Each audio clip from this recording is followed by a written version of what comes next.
नमस्कार दोस्तों, आप सभी का स्वागत है आपके अपने YouTube चैनल पनियाल स्टडी कैप्सूल में।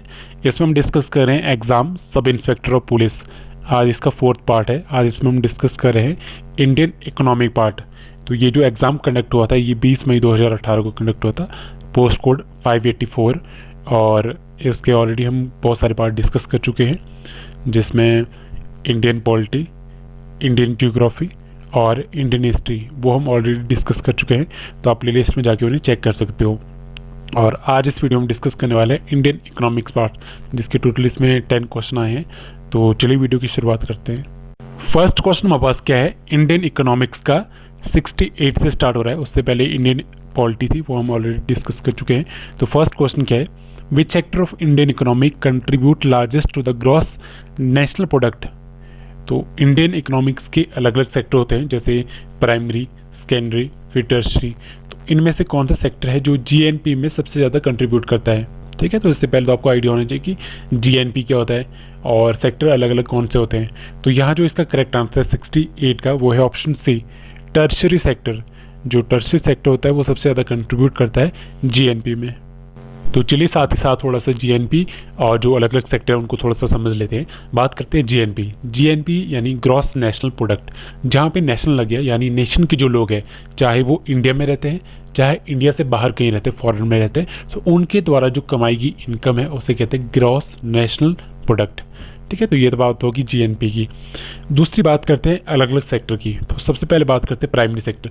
प्राइमरी सेक्टर में वो चीज़ आती है जो डायरेक्टली हमें नेचर से मिलती है। ठीक है, जैसे लैंड, वाटर, ठीक है, वेजिटेशन, मिनरल, ये चीज़ें जो हमें डायरेक्टली कहाँ से मिलती है, नेचर से मिलती है। और इसमें कौन कौन सी चीज़ें रखी जाती है, जैसे आपकी कृषि, पशुपालन, मत्स्य पालन, खनन, ये चीज़ें इसमें रखी जाती है। ठीक है, बात करते हैं सेकेंडरी सेक्टर की। तो सेकेंडरी सेक्टर में क्या होता है, जो प्राइमरी सेक्टर से चीज़ें जो हमें प्राप्त होती है उन्हें जब हम यूज़ करते हैं और एक प्रोडक्ट में चेंज करते हैं जिसकी कुछ वैल्यू होती है, तो वो आता है सेकेंडरी सेक्टर में। एग्जाम्पल इसके जैसे आपका लो इस्पात उद्योग हो गया, ठीक है, वस्त्र उद्योग हो गया, वाहन, इलेक्ट्रॉनिक्स आदि जो भी चीज़ें होती हैं जिनकी कुछ वैल्यू होती है हमारे लिए। ठीक है, बात करते हैं टर्शरी सेक्टर की। टर्शरी सेक्टर में वो चीज़ें आती है जो सर्विसेज जैसे होती है। ठीक है, जैसे एग्जांपल से के थ्रू आपको इजीली समझ आएगा, जैसे जो बीमा पॉलिसी होती है, बैंक वगैरह होते हैं, ठीक है, हॉस्पिटल्स होते हैं, स्कूल होते हैं, ठीक है, ट्रांसपोर्ट है, ये सारे के सारे किस्म आते हैं टर्शरी सेक्टर में। ठीक है, तो ये थोड़ा सा आइडिया हो गया इसके बारे में। तो चलिए नेक्स्ट क्वेश्चन की बात करते हैं। नेक्स्ट क्वेश्चन क्या है, 69, the period of plan holiday in India was. तो जो योजना अवकाश थी उसकी अवधि क्या थी, वो थी 1966 से 1969 तक। Option B is the correct answer. तो देखिए अलग अलग तरह की योजनाएं चलाई जाती थी, जिसमें एक योजना होती थी पंचवर्षीय योजना, जो प्लानिंग कमीशन के द्वारा चलाई जाती थी, जिसे आजकल हम नीति आयोग के नाम से भी जानते हैं। ठीक है, तो वो 5 वर्ष की बनती थी। लेकिन क्या हुआ, जो फर्स्ट पंचवर्षीय योजना आई, दूसरी आई, तीसरी आई, तो उस टाइम क्या होता, भारत चीन और भारत पाक युद्ध चला था और साथ ही साथ सूखा भी पड़ा था। तो उसकी वजह से क्या हुआ कि जो 5 वर्ष का जो पंचवर्षीय योजना बनाई जाती थी उसको घटा के 3 वर्ष का कर दिया गया। ठीक है, और उसे योजना अवकाश के नाम से जाना जाने लगा। ठीक है, 1966 से लेकर 1969 के बीच में। ठीक है, और मैंने बता दी कि इसके रीज़न क्या थे। एक तो भारत और पाकिस्तान के बीच में युद्ध चला था और दूसरा क्या था कि सूखा पड़ा हुआ था। ठीक है, तो ये इसके मेन रीजन थे। तो चलिए नेक्स्ट बात करते हैं। नेक्स्ट क्वेश्चन 70 क्या है, सर्वाधिक जनसंख्या घनत्व वाला राज्य कौन सा है। हाईएस्ट डेंसिटी, पॉपुलेशन डेंसिटी कौन से स्टेट में है। ठीक है, तो बात करें पॉपुलेशन डेंसिटी वाइज, तो सबसे फर्स्ट पे आता है बिहार। सबसे फर्स्ट पे आता है बिहार, जिसकी पॉपुलेशन डेंसिटी है 1102। 1102 पॉपुलेशन डेंसिटी का मतलब होता है कि 1 स्क्वायर किलोमीटर एरिया में कितने लोग रहते हैं। ठीक है, तो बिहार की बात करें तो बिहार में सबसे ज़्यादा पॉपुलेशन डेंसिटी है, बट यहाँ पे बिहार ऑप्शन में है नहीं। तो दूसरे नंबर पे कौन आता है, दूसरे नंबर पे आता है वेस्ट बंगाल। ठीक है, जिसकी पॉपुलेशन डेंसिटी है 1029 प्रति वर्ग किलोमीटर। ठीक है, और चलिए इसी में बात कर लेते हैं कि सबसे कम किसकी। फिर सबसे कम जो पॉपुलेशन डेंसिटी है वो है अरुणाचल प्रदेश की, और वो है 17 प्रति वर्ग किलोमीटर। ठीक है, और बात करते हैं इंडिया की। तो इंडिया की बात करें तो इंडिया की जो है 382 382 प्रति वर्ग किलोमीटर पॉपुलेशन डेंसिटी है। ठीक है, अब बात करते हैं हिमाचल की। तो हिमाचल की बात करें तो वो आप मुझे कमेंट बॉक्स में कमेंट करके बताइए कि हिमाचल की कितनी है। तो आप हिमाचल से रहने वाले हो तो पता होना चाहिए। ठीक है, तो चलिए नेक्स्ट क्वेश्चन देखते हैं। नेक्स्ट क्वेश्चन नंबर 71 क्या है? ONGC was setup in the year. ठीक है, तो ONGC की फुल फॉर्म क्या है? Oil and natural gas corporation. ये पड़ता है देहरादून उत्तराखंड में। ठीक है, इसका जो हेडक्वार्टर है, कई बार हेडक्वार्टर डायरेक्टली पूछा जाता है। और ये PSU है, आता है गवर्नमेंट ऑफ इंडिया के अंडर। और कौन सी मिनिस्ट्री के under? Ministry of petroleum and natural gas के अंडर आता है। और ये कब सेटअप किया गया था? तो इसका जो करेक्ट आंसर है 71 का, वो है option A 1956। 1956 is the correct answer. तो चलिए नेक्स्ट क्वेश्चन देखते हैं। नेक्स्ट क्वेश्चन नंबर 72 क्या है? Which one of the following is not a constant of human development index HDI। तो काफ़ी बार आपने इसका नाम सुना होगा। तो चलिए थोड़ी पहले इसकी बात कर लेते हैं कि क्या होता है HDI। HDI एक इंडिकेटर होता है किसी भी कंट्री का कि वहाँ पे ह्यूमन डेवलपमेंट कितनी हो रही है। ठीक है, उस चीज़ को इंडिकेट करता है और इसके काफ़ी सारे पैरामीटर होते हैं। तो सबसे पहले बात करते हैं कि किसके द्वारा पब्लिश किया जाता है। ये पब्लिश किया जाता है UNDP के द्वारा, यूनाइटेड नेशनल डेवलपमेंट प्रोग्राम के द्वारा। और सबसे पहले पब्लिश किया गया था 1990 में। और इसका जो फॉर्मूला है वो तैयार किसके द्वारा किया गया था? ये तैयार किया गया था दो लोगों के द्वारा। एक थे पाकिस्तान के इकोनॉमिस्ट जिनका नाम था महबूब उल हक, और दूसरे थे इंडियन इकोनॉमिस्ट जिनका नाम था अमर्त्य सेन। ठीक है, तो ये डायरेक्टली क्वेश्चन पूछे जाते हैं। और 2018 की बात करें तो जो HDI रैंक है इंडिया का वो है 130 और 2070 का था 131। फर्स्ट नंबर पे नॉर्वे है और सबसे लास्ट नंबर पे नाइजर है। टोटल इसमें 189 कंट्रीज आती है ह्यूमन डेवलपमेंट इंडेक्स में। और इसके बेसिकली 3 पैरामीटर रहते हैं। सबसे पहला पैरामीटर होता है लाइफ एक्सपेक्टेंसी एट बर्थ, यानी वहाँ पे जीवन कैसा चल रहा है। ठीक है, दूसरी बात होती है एजुकेशन की। ठीक है, कि कितने लोग एजुकेशन ले रहे हैं वहाँ पे। ठीक है, और तीसरी बात होती है इनकम की, ग्रॉस नेशनल इनकम की। ठीक है, तो ये 3 पैरामीटर रहते हैं बेसिकली इसके। तो बात करें क्वेश्चन की, तो क्वेश्चन में आपके पास देखिए फर्स्ट ऑप्शन क्या है? पर कैपिटा इनकम, तो इनकम तो आता है इसमें। दूसरा है लाइफ एक्सपेक्टेंसी एट बर्थ, ये भी इसमें आता है। और तीसरा है gross enrolment rate. Gross enrolment rate का मतलब होता है, ये यूज़ किया जाता है, एक तरह से मेजर होता है और इसको यूज़ किया जाता है एजुकेशन सेक्टर में। ठीक है, कितने लोग मान लो एक कंट्री में कितने लोग रह रहे हैं और कितने लोग उसमें से एजुकेशन प्राप्त कर रहे हैं। ठीक है, तो वो उसी को मेजर करता है ये। ठीक है, तो ये भी इसमें आ गया।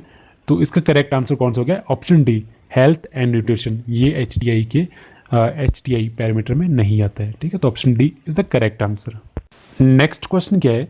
Who is known as the father of white revolution in India. श्वेत क्रांति का जनक किसे कहा जाता है भारत में? ठीक है, तो ये कहा जाता है V कुरियन को। ठीक है, जो अमूल कंपनी जो है उसके जो फाउंडर हैं उन्हीं को श्वेत क्रांति का जनक माना जाता है। ठीक है, और जो ऑप्शन ए दिया है MS स्वामीनाथन, तो उन्हें हरित क्रांति का जनक माना जाता है भारत में। और मेरा आप लोगों से एक क्वेश्चन है कि बताइए कि वर्ल्ड में ग्रीन रेवोल्यूशन का फादर किसे कहा जाता है। ठीक है, तो ये भी कई बार क्वेश्चन एग्जाम में पूछा जाता है।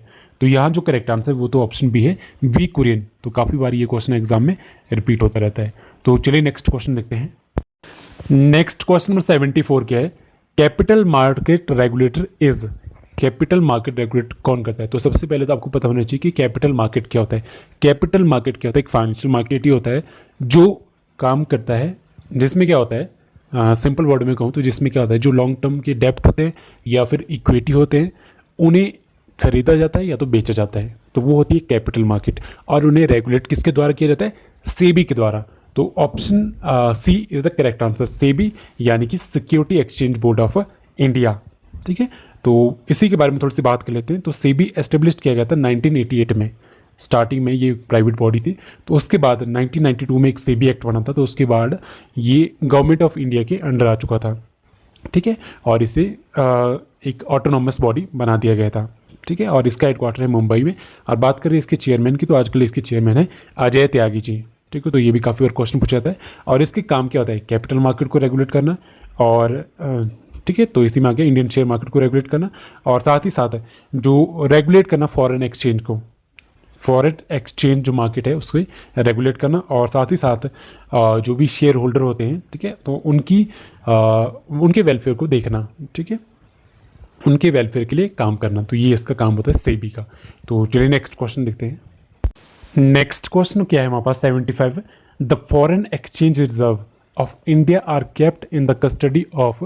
तो पहले तो आपको मतलब पता होना चाहिए फॉरेन एक्सचेंज रिजर्व का क्या मतलब होता है। तो इसी वर्ड को अगर आप तोड़ तोड़ के समझोगे तो देखिए, फॉरेन एक्सचेंज रिजर्व का मतलब होता है कि फॉरेन करेंसी को एज ए रिजर्व रखना, ठीक है।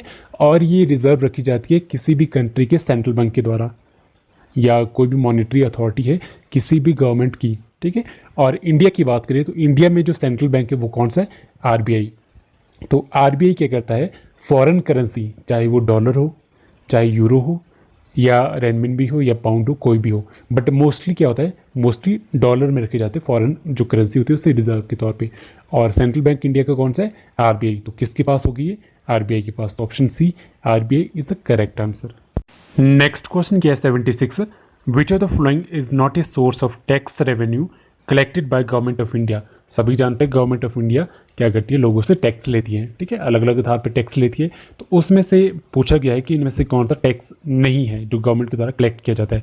तो वो कौन सा है? Option D, dividend and profit. तो डिविडेंड और प्रॉफिट क्या होते हैं? तो प्रॉफिट तो सिंपल हो गया कि कोई कंपनी है, कोई पैसा लगा रही है, कोई भी प्रोडक्ट बना रही है, और मान लो 100 रुपये का प्रोडक्ट है, 100 रुपये का प्रोडक्ट 120 रुपये का बिक रहा है, ठीक है। तो 20 रुपये क्या होगा? उसमें प्रॉफिट हो गया, ठीक है। अब डिविडेंड क्या होता है? ठीक है, अब मान लो कोई कंपनी है, ठीक है, 100 रुपये की कंपनी खोली की है, तो उसमें क्या है? हर किसी के 10-10 रुपये लगे हुए हैं। तो उसमें से अगर कंपनी को कोई प्रॉफिट हो रहा है और उस प्रॉफिट को वो सभी में डिवाइड करिए, ठीक है, तो वो क्या हो गया? डिविडेंड हो गया, ठीक है। यानी जो भी लाभ हो रहा है उसको सब में डिवाइड करना, वो क्या हो गया? डिविडेंड हो गया। तो ये क्या होते हैं? ये टैक्स रेवेन्यू नहीं होता है गवर्नमेंट ऑफ इंडिया के द्वारा जो कलेक्ट किया जाता है। तो और बात करते हैं कस्टम ड्यूटी क्या होता है। फिर कस्टम ड्यूटी होता है जो गुड्स के ऊपर टैक्स लगता है, उसे वो कहते हैं कस्टम ड्यूटी। इनकम टैक्स तो सभी जानते हैं, और सर्विस टैक्स क्या होता है? सर्विसेज पे जो टैक्स लगता है, ठीक है, कोई भी सर्विस प्रोवाइड है तो उस पर जो टैक्स लग रहा है वो होता है सर्विस टैक्स। तो इस तरह के अलग अलग तरह के टैक्स आते हैं, ठीक है। कस्टम ड्यूटी और सर्विस टैक्स, सर्विस ड्यूटी, ये दोनों इनडायरेक्ट टैक्स होते हैं। और बात करें इनकम टैक्स की, तो इनकम टैक्स क्या होता है? डायरेक्ट टैक्स होता है, ठीक है। तो ये भी कई बार डायरेक्टली एग्जाम में पूछा जाता है, डायरेक्ट और इनडायरेक्ट टैक्स कौन सा है। तो चलिए नेक्स्ट क्वेश्चन की बात करते हैं 77। नेक्स्ट क्वेश्चन क्या है? WTO वॉज फॉर्म्ड इन, तो कब हुआ था फॉर्म? 1995 में, 1 जनवरी 1995 में WTO फॉर्म हुआ था। और इसका हेडक्वार्टर कहाँ पे है? जेनेवा, स्विट्जरलैंड में। और कई बार क्वेश्चन पूछा जाता है कि पहले इसके स्थान पे क्या था? तो पहले इसके स्थान पे था गेट, GATT, जिसकी फुल फॉर्म है general agreement on tariff and trade. तो 1994 में इसे समाप्त कर दिया गया था और 1 जनवरी 1995 को इसकी जगह पे WTO बनाया गया था। हेडक्वार्टर मैंने आपको बता दिया। और इसमें टोटल 164 कंट्रीज़ है एट प्रेजेंट। और सबसे लास्ट जो कंट्री इसमें जुड़ी थी वो थी अफगानिस्तान। तो कई बार आपसे इस तरह से क्वेश्चन पूछ जाते हैं कि बताइए टोटल मेंबर कितने हैं और जो लास्ट जुड़ी है वो कौन सी है, ठीक है, हेडक्वार्टर कहाँ पे और कब एस्टेब्लिश हुआ था, ठीक है। तो चलिए नेक्स्ट क्वेश्चन देखते हैं हमारे पास क्या है इसके बाद। नेक्स्ट क्वेश्चन क्या है 78, homogeneous product is a feature of which type of market. तो चलिए इस क्वेश्चन को समझने से पहले समझते हैं कि मार्केट क्या होती है। मार्केट एक ऐसी सिचुएशन होती है जिसमें खरीदने वाले भी बहुत होते हैं और बेचने वाले भी बहुत होते हैं, तो वो सिचुएशन कहलाती है मार्केट।